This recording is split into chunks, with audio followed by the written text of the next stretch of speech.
what Jed York needs to do to protect the franchise. Tell me, break it down. Yeah, so I think there's a lot of talk about trading everything away.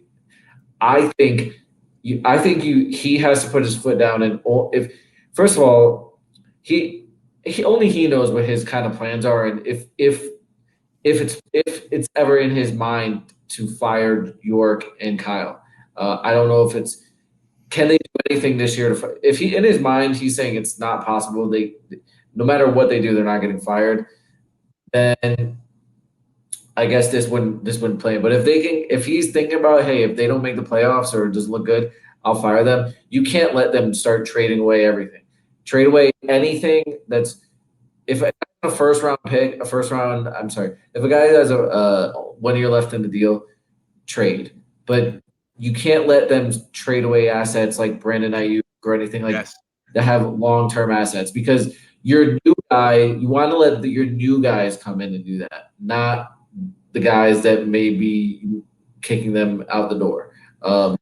Stop trading and letting guys go who are like Buckner and Bourne. And I would put Bourne in the Buckner category in the sense that they don't miss games. You know what you're getting from them. It's no question. And the Niners need to start valuing these kind of players because they like the high variance players, the guys who are good when healthy. You build a whole team of those kind of players, and this is what you get. They would really benefit from having Kendrick Bourne on the freaking team right now. So don't trade away the 24-year-old dude who's never missed a game and plays well in your system so you can bring in Samson Ebukam or whatever you just did. Don't do that. Keep those guys. And Ayuk, keep him. Trade Kittle. The guy who starts missing more games than he plays, those are the ones it's time to go. Let someone else try to work with that because you have a team built on those kind of players. You got to change that. Otherwise, every freaking year is going to be 6-10. You'll have one good year out of 4 where like the planets align and all the players stay healthy. I'm not a big fan or an advocate of owners stepping into football operations. I think they need to be the guys that sign the check, but I do think there are rare occurrences where it is applicable. And I think this might be one of them where you need to protect your asset, which is the 49ers, and then some of the assets that are on this team. And when the biggest one is the quarterback that you just drafted in Trey Lance, because he's no matter who is here, he's ultimately the future. Like whether Kyle coaches him or somebody else. And to me, there's going to come a point where if Kyle keeps sticking with Jimmy Garoppolo, I think Jed York needs to have a meeting and say, you can't play Jimmy this week. It seems to me that the 49ers, like Kyle is making the future of the franchise look worse every day. Like he's not playing any of the young guys. They don't have a first round pick next year or the year after that. He's killing Ayuk's stock, and Kinlaw's a medical bust. He's losing playing guys in their 30s.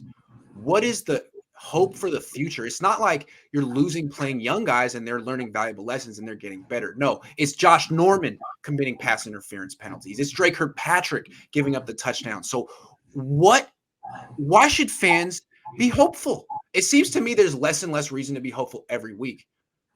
And my only question is, why is he so committed to not playing young guys? What is that? I mean, you would think if he was committed to the franchise, he'd be committed to the future. But right now, it's almost like he's like, well, I don't know if I'm going to be here next year. So why would I just develop the next coach's players? It's almost, I don't know what's going on, but it's like, dude, you should want to play the young guys. You have a 6-year extension. You, of all people, should want to play the young guys. He's redshirting this entire rookie class. Now, how do you justify that? You're 2-4. You can't redshirt rookies when the players you're playing ahead of them are legitimately worse. Did the whole thing that your tinfoil hat there with Lance, did they do that with this entire draft class and basically take his power away from drafting? And is that why he won't play these guys? Because he didn't get to pick them? Maybe. That would make sense. Because Aaron Banks like you whiffed on Pettis. You whiffed on Beathard. You whiffed on Joe Williams. We're going to take over. This is going to be you and the position coaches. Because like the position coaches like to scout too. So you and your guys can start on day 3, but day 1 and 2, that's the front office. And which players aren't playing? The players on day 1 and 2. Which players are playing? Jalen Moore, Elijah Mitchell. Why do they like Elijah Mitchell more than Trey Sermon when there's literally no evidence that supports that Elijah Mitchell is better? I mean, Sermon has good numbers too. Why? Maybe it's because the coaches picked all the players on day 3 and the front office picked them. That's a very interesting theory. Now, this is just a theory, everyone. We're just having fun here, but it does make sense.